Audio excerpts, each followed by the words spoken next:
Last time on Fourth Wing, Violet was princess carried to the infirmary, where we learned the difference between healers and menders. Violet still insisted she wanted to stay in dragon school for no good reason. She randomly was gifted with a guidebook her brother wrote, so she never had to come up with any ideas on her own ever again. Violet climbed a tree to get some berries because she's actually always been an expert poisoner, and she spotted the Rebel Kids study group. Daine the Sexy caught up to her, but didn't actually do anything because he's not really trying to kill her.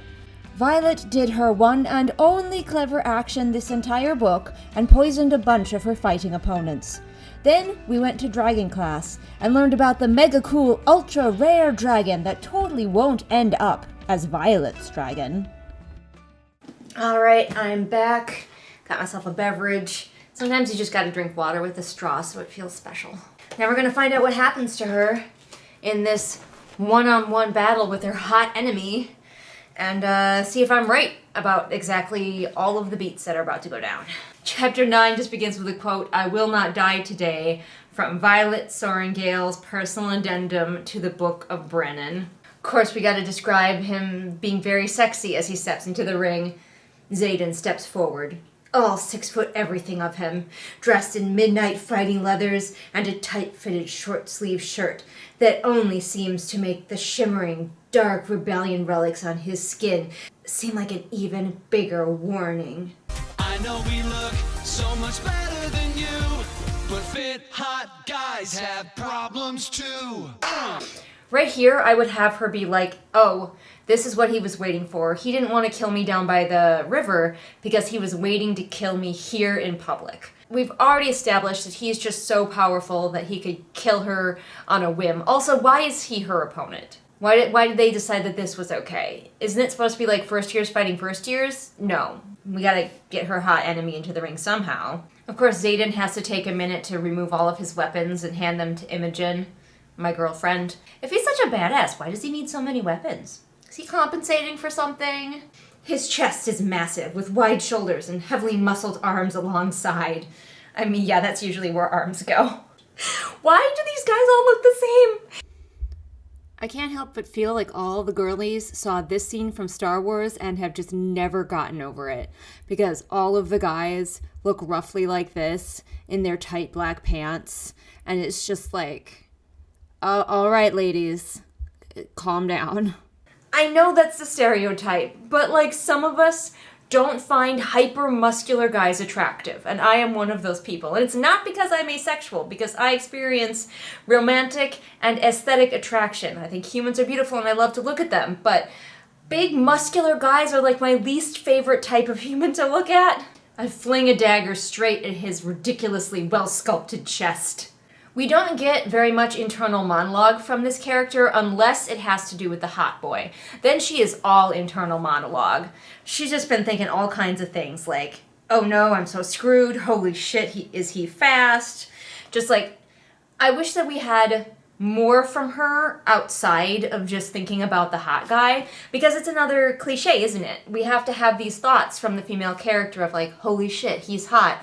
Oh my god, it's like Anna from 50 Shades of Grey, which I haven't read, but I have watched enough people talk about to know that that's how she goes. She just like, holy shit, he's so hot all the time. And the main character in this, same thing. Either give her more consistent internal monologue all the time, or stop having all this dumb cliched internal monologue about the hot guy. Oh no. Oh no, I hate it. He's got a nickname for her. And now I know why the main character's name is Violet. It's because this author wanted to give him the chance to nickname her Violence. I hate this with every fiber of my being. She's also really stupid. Like, he offers her a hand up after he's, like, put her on the ground again. Of course he's winning. He's, like, much bigger, stronger, and more experienced than her. Of course he's winning. And she goes for it. She takes his hand, and then, like, he twists her arm behind her back. And I'm like, wow, I thought you were supposed to be the smart one. She's like, I can't even, like, bring my head back into his chin or his nose because he's too tall. They've begun flirting, by the way, just in case you're wondering if the flirt fighting is happening. Yup. He's muttering, like, dark things in her ear, and she's being quippy back at him. I know that I often like to talk about action scenes or fight scenes. I'm pretty decent at writing those my own self, so I like to look at how they are flowing, are they easy to follow, and for the most part, this is the first like really broken down fight scene that we've gotten. We've gotten some others, but they're fairly glazed over. And the fighting part is pretty good. I'm following pretty easily. I'm able to imagine it in my mind and keep up with all of the movements without it being like, I move my left leg half an inch as I bring my right arm to my shoulder height and then I use my left finger to... We're not doing that. But we are getting just enough description to know where the characters are moving, how they're situated, where they are in the space. So honestly, the fight portion of this is actually being done pretty well. She says she hates him, and it's unclear why. She's like, I fucking hate you. Why does she hate him any more than anybody else who would potentially be pinning her down? Because he's right, he does point out that she's not showing off her true skill as a fighter by poisoning all of her opponents first. Of course he figured it out. I mean, obviously, we couldn't have the broody bad boy unless he also figured out her schemes. Can't have the main character being too clever and outsmarting her love interest. But this guy could literally be anybody, beating her in the arena and quipping with her along the way, but she's like, I hate you, like hate. And to me, she doesn't hate him, she doesn't think about him except for to get warm fuzzies every now and then. Like, hatred is different. Hatred requires energy. We're trying to do hate to love, but there's no feeling on her end of hate. There's just occasionally she's afraid of him, and occasionally she's like, oh, I'm pretty certain he's gonna kill me. And more often she's like, wow, he's really hot. She's getting more and more upset with him because he's beating her. Again, this should not be surprising to her that he's winning. But like, she's just getting more and more indignant, and that's overcoming her fears. And of course, they need to end up with him pinning her down in a sexual way. He's all I can see, all I can feel. Beautiful fucking asshole. Of course, there's periods behind each of those words. I just have to read you some of this nonsense. Like I said, the fight is fine. Easy to follow, easy to picture. I'd actually be enjoying it if it wasn't for all of this just constant, just internal monologue of short, snappy, of course he does, shit, shit, shit. Beautiful fucking asshole. Then for whatever reason she thinks you are not attracted to toxic men. Where the fuck did that come from? He's like pinning her down, but like getting his face really close to her so she can stare into his gorgeous gold flecked eyes. I'm not kidding, he has gold flecks in his eyes. And she is now getting horny about this. He reminds her that she's tiny because we cannot have a romance unless the female lead is itty bitty and the guy is abnormally huge. I don't know why we decided this, but I hate it. What does the rest of the group think as they're watching this guy just continue to straddle her? And just like, now he's sensually rubbing a dagger up her side, being like, this is how you could kill me. These are some moves you could have done. And of course, I'm imagining he's just saying it in the sexiest, most growly voice. I'm imagining people are gonna be like, oh, they're just gonna have sex right on the mat. All right. Did not sign up for this today. Okay, there are Griffin writers. I've been very confused. It seemed like there were, and then maybe like there weren't, and the Griffins were doing everything themselves. But now he's like, you're not gonna have a chance to have tea with the dragon rider and poison them before you fight, so you're gonna have to learn how to kill, little girl. He doesn't call her little girl, but that's implied. Okay, now I feel like the author is running out of ideas for how to describe this as sexy. He slides her remaining dagger back into the sheath, and it says, the move is unnervingly ... hot. We get it, girl. We get it. Also, he got in a jab about Daine, because how dare Daine try to protect her? He's like, he's holding you back. Sure, I guess. Whatever you say. And then the fight is all over. Later, we time jump again. We cut to Daine, who's giving her a shoulder massage. He's the undesirable boy, don't forget. The one who is kind and gentle with her. But no, he's holding her back. She should get a emotionally distant jerk who beats her up. That's the kind of boy you want. So we finally get some explanation for how these people are so trusting of these rebel children that they have treated like garbage and forced into the military, is that when you bond with the dragon can read your thoughts, and the dragon would never turn against Navarre, apparently. because dragons will protect their home at any costs, and Navarre is their home. So that's why we can treat these people like shit and force them to join our military, because if they were plotting against us, the dragon would know and just, like, eat them or something. So Daine is, like, listing all of the people who have threatened her life, and it's quite an extensive list. And she's being very blasé about it, because we're supposed to think that Daine is being overprotective by not wanting her to die. How fucking dare he? He points out that she has this disability that makes her life more challenging, that we've really not seen making her life more challenging. Like, we had a mention of her using, like, special wraps on her, like, joints before her matches, but that's it. She's getting a massage now, but it's not because of her disability. It's because she did more training with Rhiannon, and she was all sore and stiff, like anybody would be if they had just competed and then did more training. Here's something I would have liked to have seen, because Daine is like, I gave this list of everybody who very clearly wants to kill you to the head of the scribe quadrant, and he says he'll take you on. If you want to, switch over there. I don't know what the difference is, like why that will prevent her mom from dragging her back, but this time she's not like, no, I can't go because my mom will drag me back. This time she's like, but I've already come so far, you really want me to quit when I've come so far? And it's like, I never saw her switch. We are in her head, there are no other points of view. We never see her go from, I don't want to be here, to, no, wait, I do want to be here. So where's this moment? Where's this moment when she decides, no, I want to be here and I want to win? What is it that makes her feel like she wants this? Is it because she's having so much success poisoning everybody? Is it before that? Is she just realizing that she's really excited about dragons? Is it the classwork? What has made her decide? There's no progression of her going from I don't want to be here to no, wait, actually I do. She just cruises at the same level the whole time, except for at first she says, we don't see it, she says that she doesn't want to stay, and the only reason she's still here is because her mom would drag her back, to now all of a sudden, no, I want to stay here, I've come really far. If she's come really far, let us have that realization moment with her of like, oh shit, I do want to stay here. So she gets really incensed. He points out that her wing leader was her opponent, even though that like made no goddamn sense. And she is defending Xaden, of course, being like, he's my wing leader. He can do whatever he wants. And I wish he would. So Daine, of course, mentions that the reaping, where you go to find your dragon, is inherently really dangerous. They're thrown into an arena that they've never been in before. They're all allowed to kill each other, and often they do, all while they are trying to decide which dragons to approach, and the dragons might very well kill them. And he's like, I just don't think you're ready for that. As somebody who trained for way less time than anybody else who was going into the dragon quadrant, and also, you are smaller than everyone and you have a disability. And of course, rather than seeing any kind of logic in this, she is just so insulted to her core that he would dare suggest that she couldn't handle this, like, dangerous situation which most other people train their entire lives for. Whatever.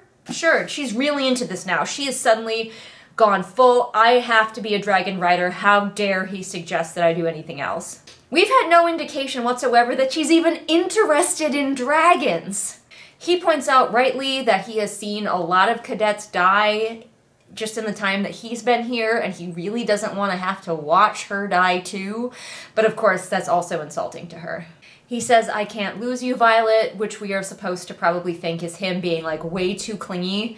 But that's the end of the chapter. She promises that she'll think about going back to the scribes, and she won't. She's just, we gotta have him being too clingy and overprotective. Wow, the next chapter is long. He's too clingy, he's too overprotective for reasonably wanting her to not do this. What a ridiculous boy, am I right? Alright, I'll see you for the next chapter. Alright, we're back. Yeah, that's right. Same shirt, same day. I'm just trying to get through as many chapters today as I can because I know that next week is going to be way too busy for me to read this book, so we're just going to keep chugging along here. I had my bingo card out and I'm like, it's still like, we're only on chapter 10. We're still so early in the book that I don't feel 100% confident with like baffling magic system because we really haven't gotten to like her actually having magic yet. Everyone praises the MC. I've been very close a couple of times. If it happens again, I might have to give it. Especially, like, just, like, praise that comes out of nowhere from just a random source, like a teacher who suddenly decides to tell her that, oh, by the way, you're very smart. You're the smartest of all your siblings. Just felt you should know. MC is the special. I think we're probably going to get that when she ends up with the super cool, awesome black dragon that nobody else can have. Probably going to give her that there. We are also very close, and I'm certain we will eventually give it minority there to serve the straight, white, etc. main character. I'm just waiting to see if this black gay girl actually gets to do anything besides be black and gay. I might have to give this Do You Think Your Reader Is Dumb, though. Also might have to give it horny. Oh, okay, I'm giving it confusing world building or no world building in sight. Yeah, we're gonna do that because, like, this world building is just such a thinly veiled construct that only exists specifically for the main character and her exact circumstances. These characters are pretty paper thin, but I've seen paper thinner. So maybe they can get away without paper thin characters. Haven't had a sex scene yet. I'm expecting a surprise baddie reveal. There always is one. But, and I'm also close to giving it Injuries Don't Matter because even though she's been injured, it has not found a way to actually hinder her yet. And even her disability that makes her get injured more easily than other people, she always, like, solves it off screen or recovers from it super quickly, and so we never actually see her injury or her disability interfering with her day or her ability to be a dragon rider. Yet. We'll see. But that's where we are. We're in chapter 10. I have a pizza in the oven, so I might have to stop and go get my pizza. All right, let's read our quote. Don't underestimate the challenge of the gauntlet, Mira. It's designed to test your balance, strength, and agility. Didn't we already test their balance with the walking across the thingy? The times don't matter for shit, only that you make it to the top. Reach for the ropes when you have to. Coming in last is better than coming in dead. Page 46 of the Book of Brennan. So I guess we're gonna be facing some agility course. Let's go, chapter 10. I feel like this chapter, like, just from the quote, it feels like this chapter is gonna be kind of useless. But we'll see. It's also kind of long, so my pizza will definitely be done at some point during this chapter. Yeah, see, here's more proof that our main character is not prepared to be here. They're looking up at the obstacle course. It's like carved into the side of a cliff face. And one of the other girls there is like, amazing. And they're like, what? And she's like, yeah, I've been waiting for this. I've been training for this like my entire life. And I'm like, yeah, that's why your buddy, Daine, is so concerned about you, Violet, is because everyone else here has been training their entire lives. And you trained for like a couple months? Positive thinking for the win. Such fantasy language. Apparently, you've already made it this far is her new motivation. Because she's like, she thinks about Daine's offer for her to leave and go be a scribe. But then her new mantra is, you've already made it this far. As far as character motivation goes, is pretty damn weak. I guess it's something, but like why and from whence did this come? She just decided, well, better keep going. Even though her buddy set it all up so she could go be a scribe like I thought she wanted to. But she doesn't anymore because she's come this far. You don't have to give in to the sunk cost fallacy, girl. You could go and be happy as a scribe. So a couple of random people who had names, but they don't matter, get into an argument, and I was like, why is this happening? What is this serving? But it's actually for exposition. So in their argument, they have to exposit about how this obstacle course works and how teams are scored so that we, the reader, know when the main character goes into the obstacle course. You know, sometimes it's okay for your character to just know things. Obviously, you want to diversify and have, like, different methods of getting information to the reader, but, like, just having the main character know this because she knows things, it's okay, it's allowed. We can have her standing there looking at it, being like, hey, this is how it's scored. We don't need to have two people get into a really contrived and weird, out-of-nowhere argument about it. Coming down to disturb my reading of this terrible book. Yes. Apparently watches exist in this magical world because they're going to be timed by someone who has a watch. In this, like, lawless dragon school where everybody's allowed to kill everybody, they're mad. Her fellow students are mad at her because they think that she's having sex with Daine and therefore getting preferential treatment. But, like, she came in with special armor and daggers when nobody else had any, or at least that was my understanding. But they're mad because she might be sleeping with her commander. And it's like, all the rest of y'all are sleeping with each other. Like, you mad because you didn't get to the commander first, dude? This school is super lawless and everybody's just trying to survive. Why would you begrudge her the advantage of sleeping with the commander, even though she's not even doing it? But then Rhiannon comes in and is like, actually, they're friends. They're not sleeping together. And everybody just believes her, apparently. Once again, the main character compares her two love interests, and we're supposed to believe that this comes out favorably for Xaden again, because the people are like, oh yeah, if Daine heard that we were spreading rumors like this, he would, make us clean the privies for a week. But Xaden would just kill them or kick their asses, and we're supposed to be like, yes, Xaden is the desirable one who would just murder them for spreading rumors that she was sleeping with somebody, instead of punishing them. Okay, I guess, wish fulfillment, girlies. Like, if you want to, imagine your perfect man killing people who spread rumors about you, sure, I guess. Are you okay? Allosexuals, honestly, listen, this is a safe place. You can tell me, are you okay? Jesus, you worry me a lot. This isn't the real gauntlet that they're facing. This is just a practice session, so... Great, a whole chapter that's just a practice session. Now, I do want to see the character actually doing things, so maybe something important will happen in this practice session that will come up later. And I will be perfectly happy if it does. I'll love to see it. Apparently, this giant obstacle course built into a cliff face looks exactly like you're picturing, logs to run across and spinning things to knock you off and,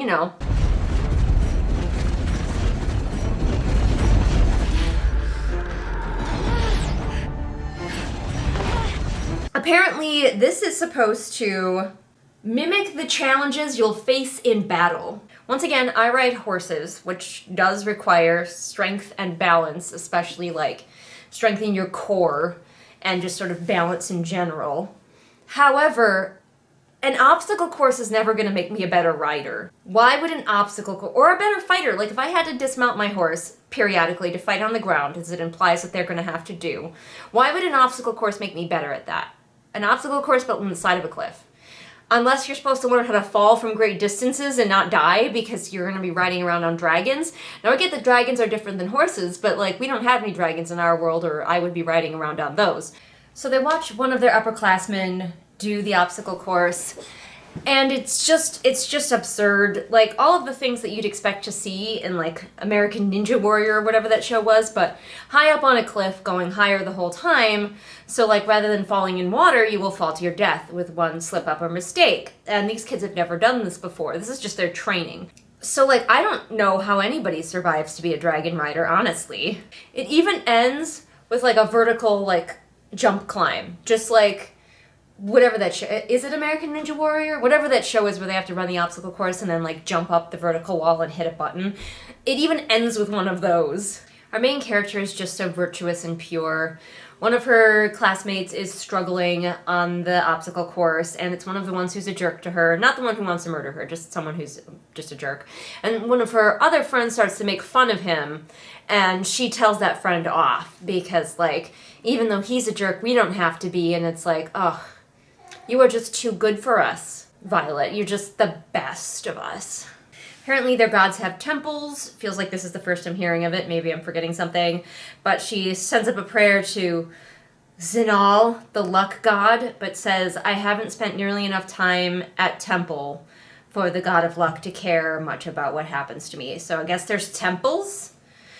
Who's praying at the temples? When are they praying? What is their religion like? The religion is just the thinnest, barest of bones, just so they have one, and can occasionally mention a god's name if they feel like it. You all know that one of the things that I like doing is working with religions in my books. Sorry, my eyes are watering like crazy because I'm allergic to all of the pollen. It's late summer, that's when everything is pollinating for me. So if you see it looks like I'm crying, it's not because this book is so bad, it's just pollen. But anyway, you know I like to write religion, and I like to put a little bit behind it, if I can, besides just, there are gods, and sometimes we mention them. This action sequence, as she's going through the obstacle course, is a little bit harder to follow. I think it's because this obstacle course feels kind of anachronistic, it's so random, and the author is having to try to describe things without going so deeply that she's bogging us down with description, and so I'm kind of just having to skim a little bit and be like, take the author's word for it that the character is doing this, that, or the other, because it is a little bit difficult to describe this section meaningfully, because it's just so random and weird. Oh, okay. She's decided that this time, to keep herself calm, she's going to exposit at us about dragons. So our main character is going through the obstacle course, and one of the girls who I think only recently got a name does fall and apparently dies. And that's basically it. Like, it's just kind of an action sequence where we watch the characters do an obstacle course. We watch other characters do it, then we watch the main character do it, and then we get a page break. And I'm gonna go check on my pizza because it smells like it might be done. Oh yeah, my pizza is ready. It's a little hot though, so I'm actually gonna let it cool. Yeah, we just cut to every morning they have a roll where they just say the name of all the students who have died.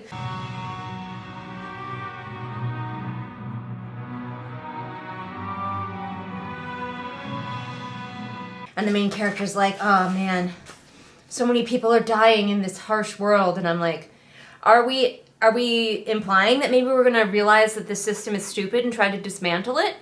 Or are we just gonna kind of be like, man, that sucks. They're dead and that sucks. There's no way it could have been prevented. I'm hoping it's the first one, and that we get a little bit of dystopian, a little bit of Hunger Games, a little bit of this is stupid and why are we doing this? Get used to disappointment.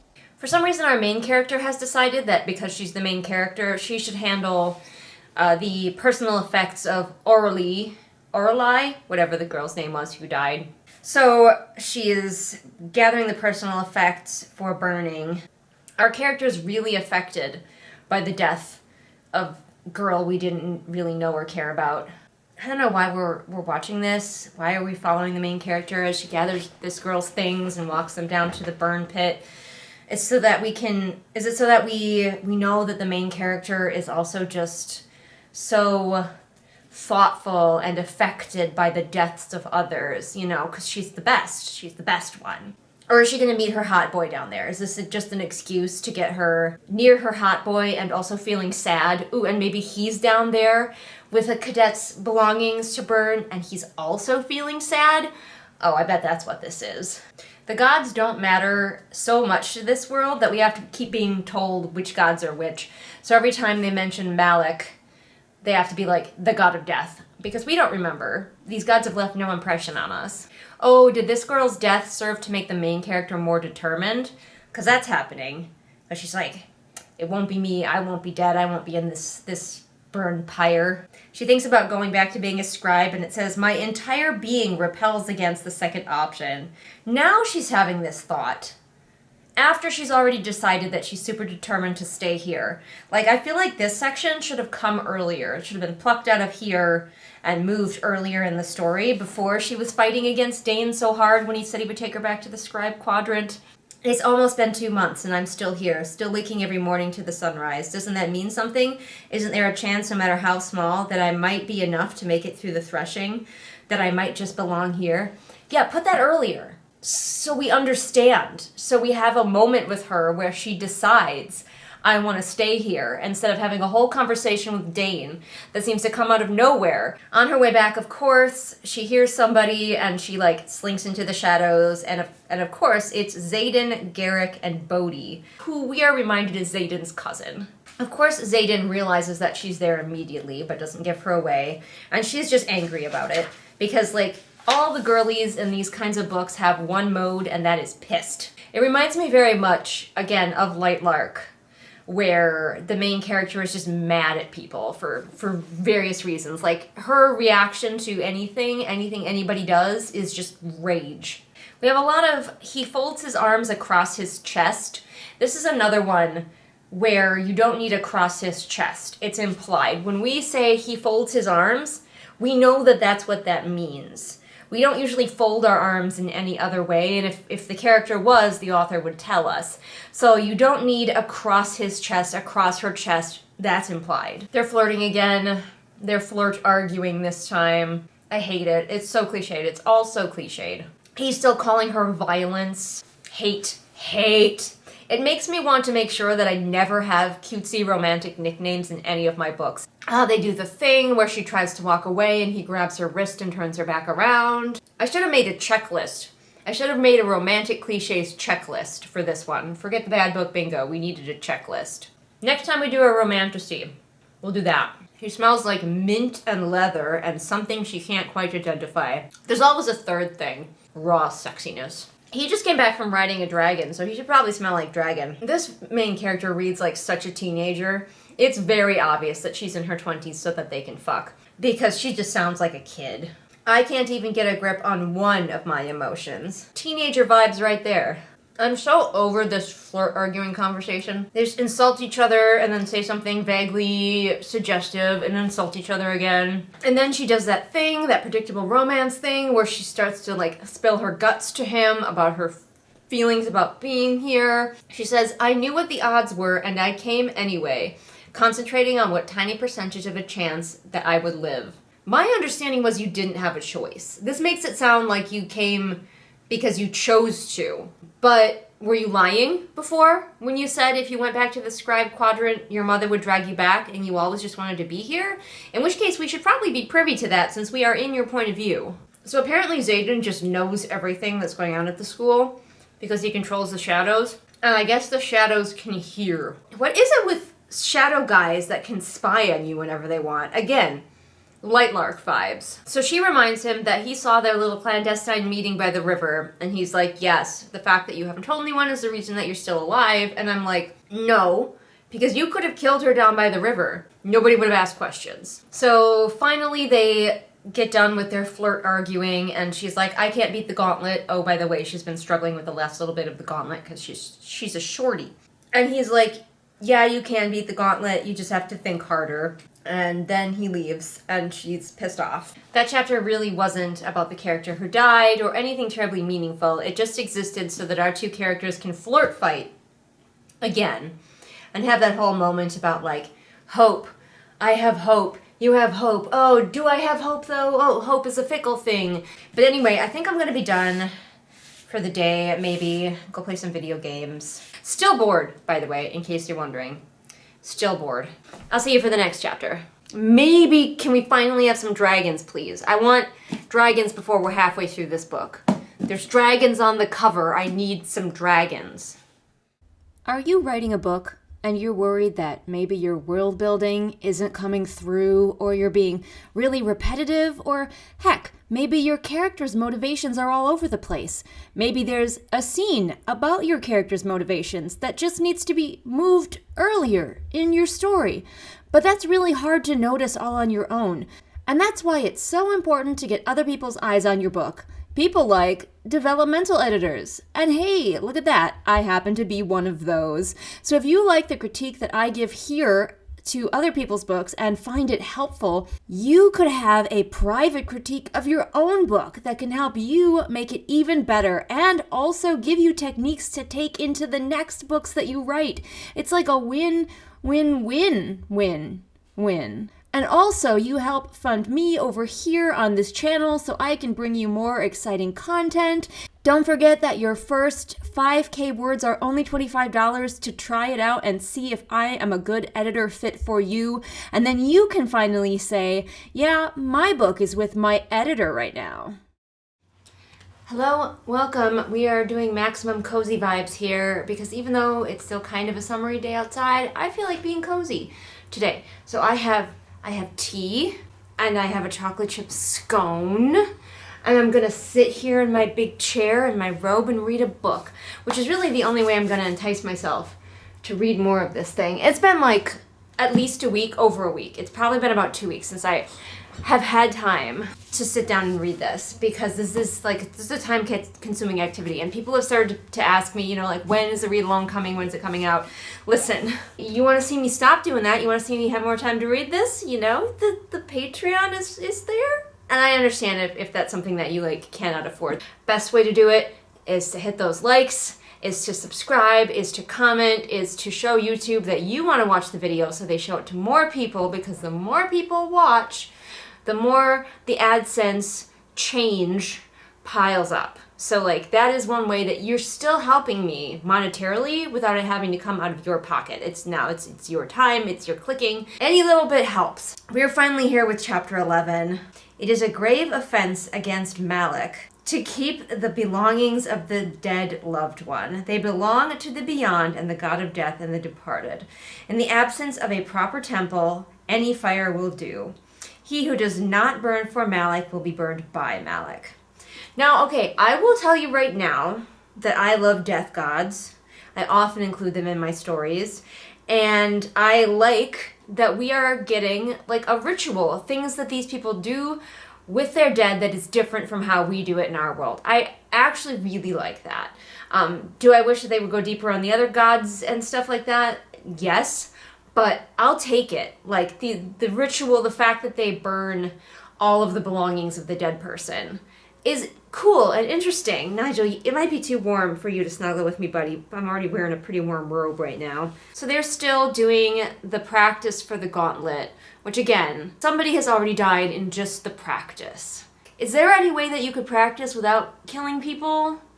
I guess you're weeding out the weak, but what happens if you have a particularly bad year and there's a lot of quote-unquote weak people because, I don't know, it's extra icy or windy or something. Also, I was thinking about it while I was at work. Like, we're not doing any weapons training yet. They're like agility training and hand-to-hand combat, but there's no archery, which seems like it would be a useful thing to do from Dragonback, and no long pole weapons, which is another weapon I could see them using from Dragonback. The hand-to-hand combat, how does that make you a better dragon rider? I don't know. I think it's mostly so that they can have wrestling matches and banter sexily with each other. The pole arms, okay, maybe you never get close enough to use them, but I've seen it in video games. So like, there's precedent for that.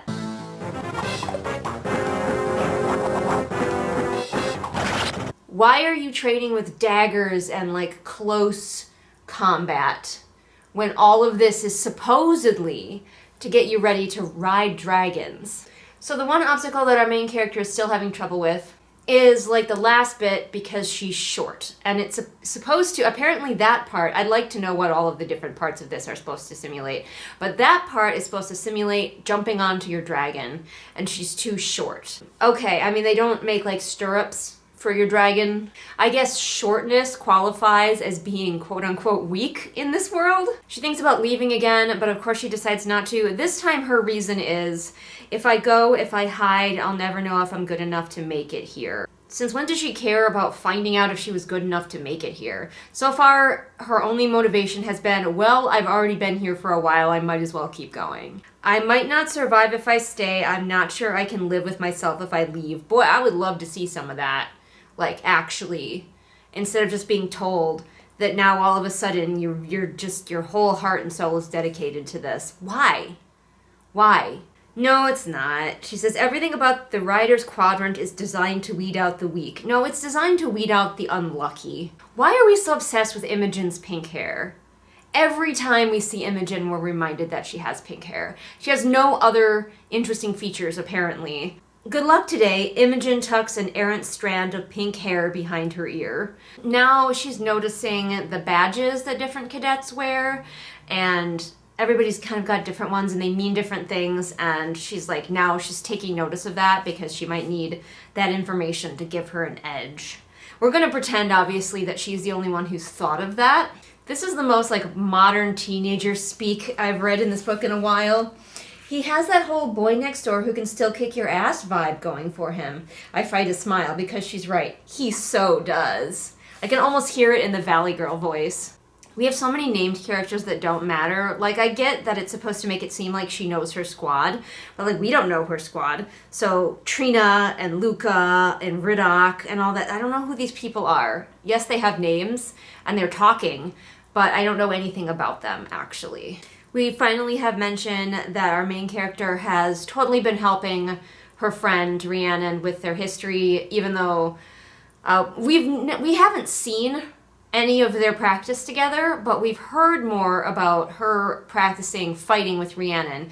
And I think this is the first time that we have been assured that she is also actually holding up her end of the bargain and helping Rhiannon study. Now, we don't need to see all of their study sessions, but hey, maybe sometimes it would be nice to have her, like, meeting the hot guy when she's coming back from helping Rhiannon study history. Man, in the third book of my, Adventure Mage series, there are dragons, and there are soldiers who are going to hunt the dragons, and they have, their squadrons are like claw and tail and wing, and we have flame, claw, and tail, and I know that people are going to say that I'm copying Fourth Wing, even though I had already finished the first draft of the Adventure Mage 3 book well before reading this. She wonders whether Xaden's magic his shadow magic has any limits. I imagine we're gonna find out later, but like, that's a great question for any of this magic system. Like, what are the limits? What are the rules? How the hell you gonna find out the rules? Now, her new reason, because her boy is like trying to convince her, they're about to go to the gauntlet, and her boy is trying to convince her one last time, don't go. And she says, now I have a choice, now I choose to stay. So is that the real reason that you're here? Why are you here? What do you want? What motivates you? The author is just kind of throwing different motivations at the wall to be like, yeah, she wants to stay because all these reasons. But I would love to see that, to feel that. And instead, it's just this constant worry that she's going to die, and the knowledge that she's going to die, and this place is super, super dangerous. Oh my gosh, you guys, you readers need to understand how dangerous this place is. But at the same time, we need to believe that this tiny girl, who has previously been trained all her life as a scribe, actually totally wants to be here, trust us. Even though before this, she didn't have any reason to want to be here. Again, this would work so much better if I had been able to give the author that advice of making her want to be a dragon rider from the beginning. We could even still have this part where Daine is trying to get her into the scribe quadrant because that's where he thinks she belongs, where she'll be safe, and her being like, yeah, I know I'm getting my ass handed to me here, but this is all I've ever wanted. Please stop trying to prevent me from my dream. Instead of just struggling and struggling as this author is to convince us that this character totally wants to stay here for sure, 100%. She says, it's inevitable that one of us will have to bury the other, but you don't bury your dead. You burn them. I am really excited though because we're getting so much closer to her actually getting a dragon. The thing I came for, we are 137 pages in and there's still no dragon. We have seen dragons peripherally. That's it. Daine finishes off the scene by asking, what changed between the parapet and now? And she says, me. And I'm like, where, when, how? How have you changed? Who were you before and who are you now? The best reason I have is that she's really hot for the other dragon rider guy. Her friendship with Rhiannon is not strong enough for me to believe that she wants to stay here. She doesn't have friendships with anyone else. What is this going to get her? What is her goal? Is she trying to prove something to her mom? I need unrealistic character motivations on my bingo board. I almost want to give it, why is it always the dumb bitches, in place of that, because like she is being very dumb just going ahead with this. It's all going to work out for her because she's a main character, but that's the only reason. So she pulls a Mulan and uses an unorthodox way to get to the top at the end of the obstacle course. We didn't even get the rest of the obstacle course, just the end bit that she was struggling with. Also, like, her disability, her, like, chronic pain issues, her weak joints, none of that has hindered her at any point during this whole obstacle course thing. Somehow she says she uses her speed to her advantage in this process of climbing this sheer wall. Twice in this sequence, we have somebody being like, she can't do that, and her or somebody else being like, well, she just did. It's important that we know that, like, she's the cleverest and no one else has ever come up with, like, alternate strategies to conquer this obstacle course. Some hot girl named Mavis is mad about the main character using unorthodox methods, because of course she is. Oh, she notices that Xaden doesn't wear the, like, patches that everybody else wears, because he's so mysterious, you all. He is just the most mysterious, the darkest, the broodiest. I don't feel anything emotionally except for rage. 24/7, 365, at 1,000,000%. And the main character now is winning by quoting regulations to prove that she didn't cheat, actually. Again, she's the only one who's ever been clever enough to come up with things like this. Which, of course, her broody new boyfriend thinks is just so hot. It's so hot how she figured out how to cheat the system. This is, of course, the first time that we, the reader, are hearing about this stuff that she's bringing up, all of these clauses in the codex or whatever to defend herself.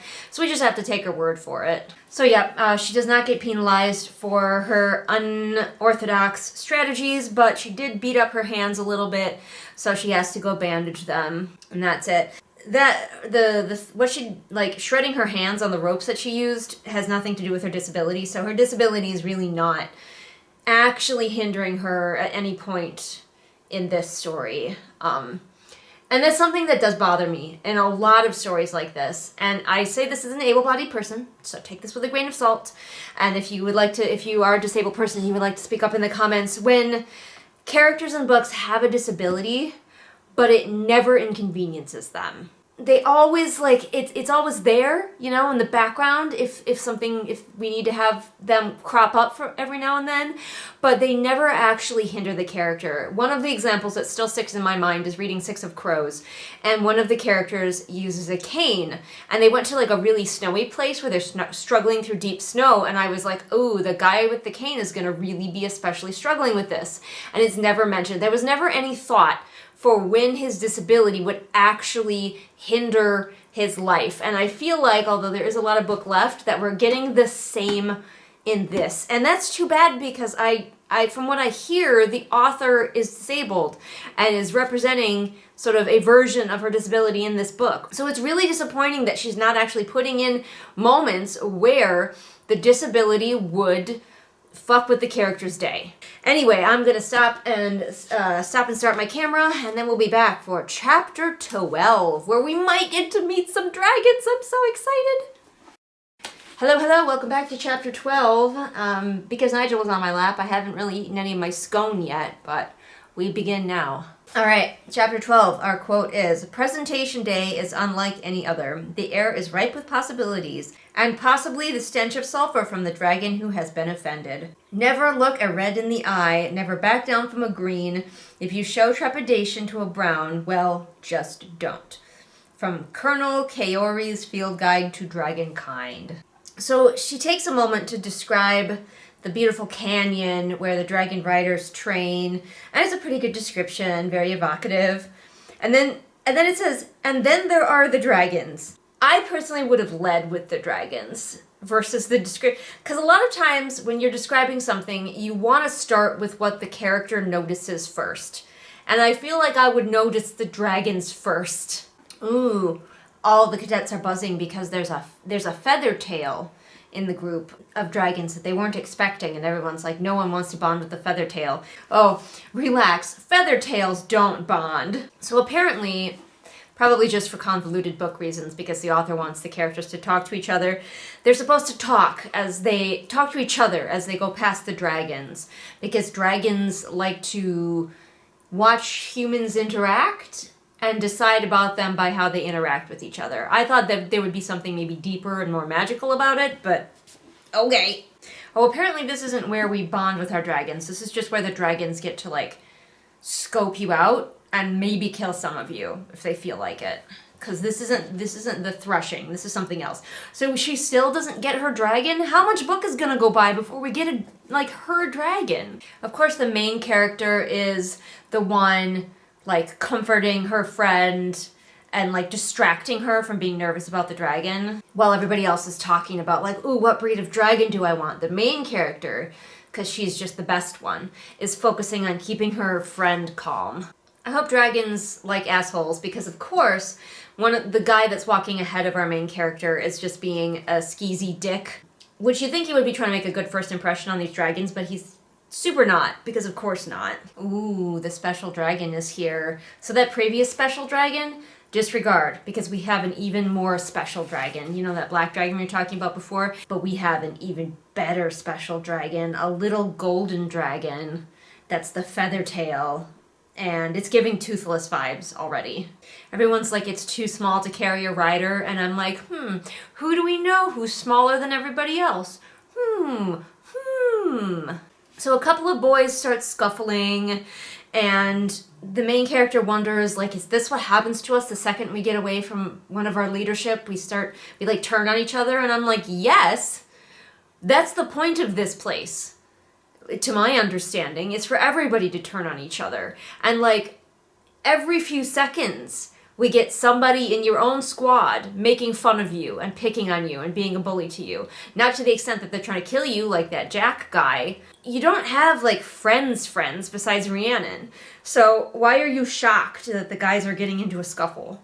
Yeah, okay. So I fully admit I was wrong about the other very special dragon that we were talked about. I don't know why we lingered so long on that very special dragon. Maybe it's going to turn out to be a villain or something. But this very special dragon has totally got her name all over it now at this point. People are like, it's shiny and gold, like your hair is silver, and it's small, just like you, and you were made for each other. And I'm like, oh yeah, probably. That's, by the way, the most Wisconsin thing I've ever said. Oh yeah, probably. They also do all of this in front of the dragons, so clearly no one is interested in making a good impression. Then they start talking about wyverns, or wyverns, I prefer pronouncing it wyvern, which are bigger than dragons in this universe, although they still have like the claw wings instead of forelegs. So now we have not only griffins to worry about, who may or may not have riders, but also there's these legends of these wyvern riders. I guess. My camera bookmarked again and I lost a tiny bit of footage. Now we are talking about wyvern riders, and their riders are apparently called the Venin. And you only become a Venin, supposedly, if you channel directly from the source. I'm going to assume there's a source of all magic, like some kind of well or something. So the wards stop anybody channeling magic that isn't from a dragon. So there's a separate source that's not dragons that humans shouldn't channel from, or they will become Venin. And the wards are preventing it, except for we're already hinting that the wards are failing because like shields are going down in different places. So one of the dragons kills Prior. I think Prior was like kind of a timid boy, if I remember. None of these characters mean anything. And I might give this paper thin characters because she's got so many people in her squad and she keeps giving them names, but they don't have like real personalities or important reasons to be in the plot aside from being dragon fodder. And poor fucking Prior just got himself dragon scorched and he's just a streak on the ground now. So a couple of dragons, a couple of green dragons, which are quote-unquote the most reasonable, have taken an interest to our main character. They must smell the main character stank on her. And she goes over to them and she's struggling to remember like how to deal with these guys, like what sort of behaviors they like to see. And I'm like, didn't you learn that from being a scribe? Like this seems like where scribiness would definitely come in handy. But now she's uncertain and she's like, oh man, I wish I'd asked more questions. And it's like, didn't you study? So it turns out they smell dragon on her because she's wearing that special top secret dragon scale armor. And she like tells these two dragons that it's totally a secret. Apparently dragons do understand spoken language because they're cool with this thing. They're not like eating her for daring to wear dragon scales or anything. She previously had a conversation with Rhiannon about how she didn't tell Rhiannon her plan for the obstacle course. And now she's telling Rhiannon, I have dragon scale armor I've had this whole time. And before Rhiannon was upset about not being told, but this time Rhiannon's like, okay, cool.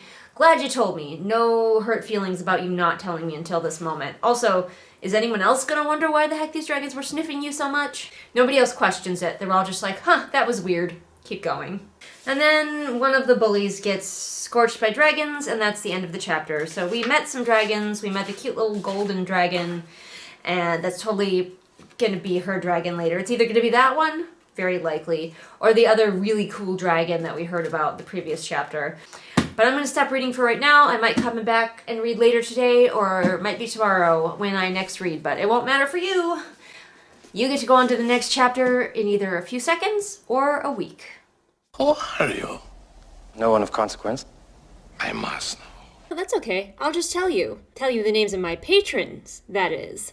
Patrons like July, Bird Anonymous, Sunny Shy, Nico, Saga, Sarah, Kat, 78 kilograms of shade, Veda, Ingrid, Roma, Pantsing Pony. Haley, Sam, Kira, Kohikaro, Mooney, Maria, Kirsten, Bear, Jojo Bookish, Robin, Ursula, Caitlin, KJ, Lafone, Amanda, Celia, Alyssa, Rita, Deborah, Afra, Melissa, Swamp Goblin Waifu, Sophia, Merween, Kit, Hidden Glade, Light Julie, The Unraveled Legion, Belle, Patrick, and Sophie, Callison, Ray, Shelby, Jesper, Rennie, Scribbling Cat, Savvy, Jenny, Amanda, Lisa, and Sarah H. I'm so glad that these patrons have decided to reveal their identity by helping me out over on Patreon. Do you want to talk about how you're feeling right now? I don't talk about feelings, Alfred. I don't have any. I've never seen one. I'm a night-stalking, crime-fighting vigilante and a heavy metal rapping machine. I don't feel anything emotionally except for rage. 24/7, 365, at 1,000,000%.